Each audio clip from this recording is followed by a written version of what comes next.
الكروشيه قد ايه حلو خامة الكروشيه، وخصوصا ان هي هاند ميد. هاي، انا ندى your personal stylist.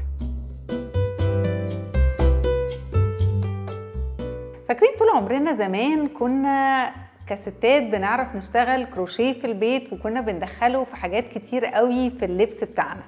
الكروشيه رجع تاني، مش بس علشان هو خامة حلوة وبيدي شكل حلو، علشان اتجاه ان احنا بنتجه كده ان احنا نخفف شوية من الصناعة ونتجه لحاجات صديقة للبيئة، ويبقى الشغل احلى بالايد.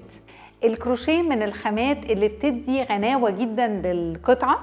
نقدر نجيبها ان هي معمولة كلف ونزود بيها القطع بتاعتنا لو احنا عايزين نغير قطع عندنا.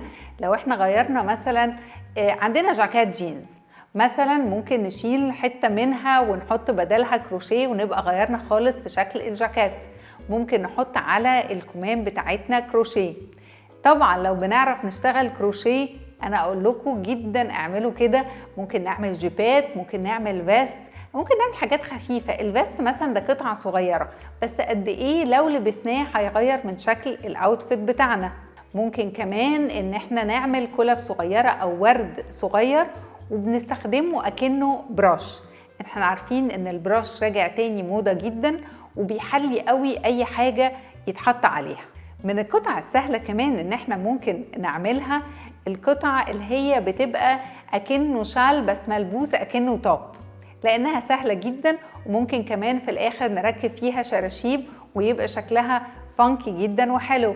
مش مهم ان الكروشيه يبقى دايما ما عندوش حاجة تحتيه فالناس تخاف ان هو يبقى مخرم. انا ممكن جدا القطعة الكروشيه بتاعتي اركبها على حاجة قطعة اوريدي عندي فما تبقاش شفافة.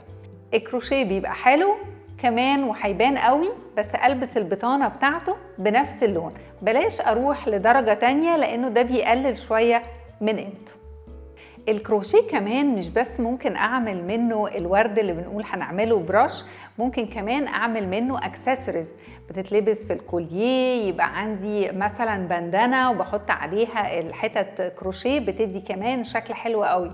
عملت فيديو قريب احب قوي ان انتوا تتفرجوا عليه لست بتشتغل كروشيه شنط.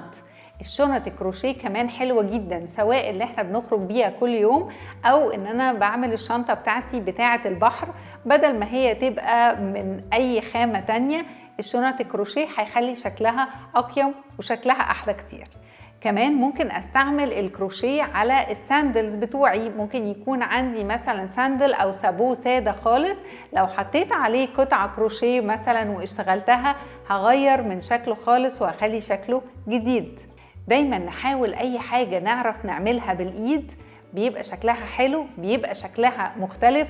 خصوصا الكروشيه انه عارفين دايما الحاجة الهاند ميد ما بتطلعش اسطمبة، بتطلع كل واحدة شكلها مختلف، فيبقى حلو ان احنا عندنا قطع مختلفة في الدولاب.